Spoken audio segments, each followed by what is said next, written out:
Hello students, welcome to the online classes.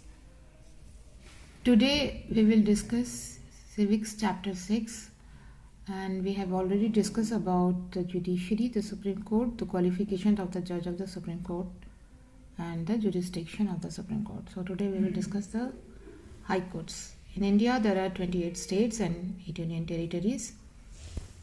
So there is one high court for each state, but there are some states which look the jurisdiction of other states also. What is the composition of the high court? The high court has a chief justice and a number of other judges. The constitution has not fixed the number of judges for the high court. There are total 25 high courts in our country, 24.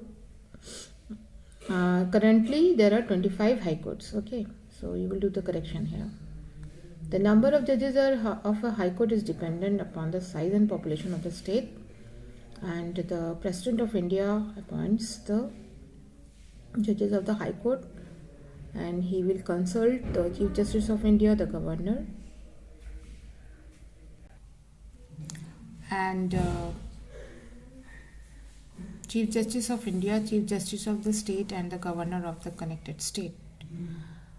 The qualification of a judge of a high court, he must be a citizen of this country.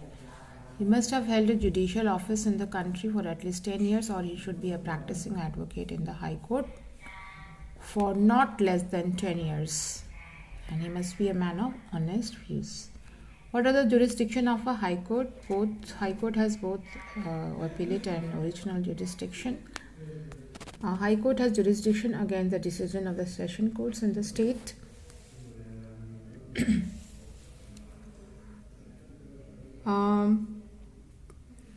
High court has three types of jurisdiction: the original jurisdiction, which has revenue, elections regarding fundamental rights of the citizen, and high court has appellate jurisdiction. All the lower court cases can appeal in the high court if it is not satisfied. High court has jurisdiction against the decisions of the session court in the state. High court also has the revisory jurisdiction. Withdrawal of a case from a subordinate court if there is some constitutional point involved in it. High court also keep the court of record. The judgments are referred to all the lower courts, just like law. High court supervises the lower courts also. Then there are number of district courts also. Now we will discuss about the Lok Adalats. Lok Adalats means the Indian system of judiciary is a very prolonged process, and there are many cases which are pending for a long period of time, and it requires a lot of money. So to reduce the time and expenditure, a system of Lok Adalat has been recently introduced in country. It was first Lok Adalat was held in 1995 in Delhi, where 150 cases were decided very speedily in a single day. Then there is legal aid.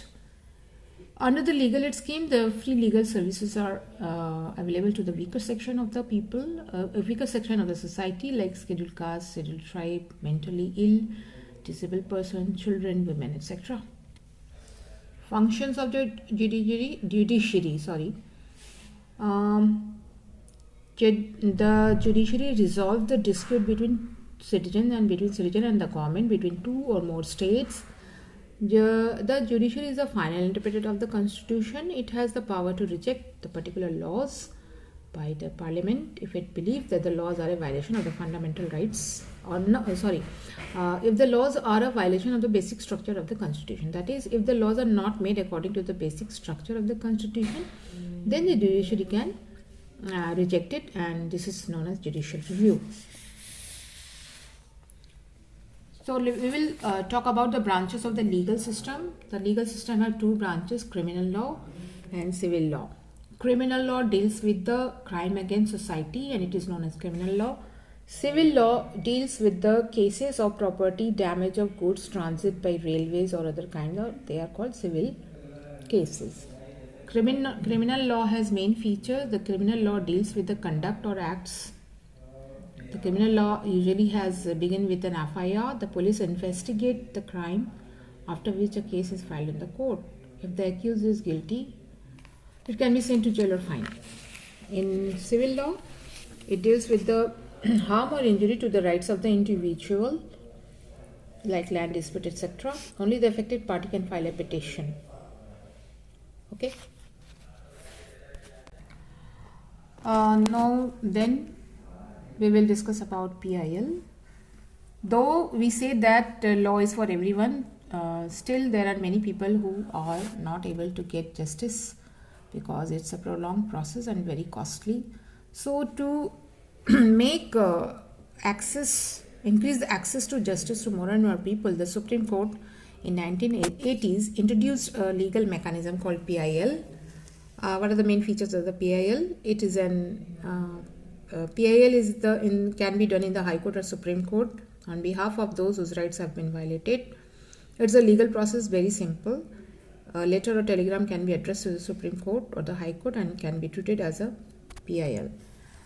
The midday meal scheme, which was started in India, was a result of PIL, where organization saw that there is a drought in Orissa and Rajasthan, and at the same time there are many cold storage houses have actually the grain were stored and they were being rotten and eaten up by rats. So under Article 21, where it is right to life is guaranteed in Article 21, so the right to food should be also guaranteed by the state. It was demanded by that PIL, in that PIL.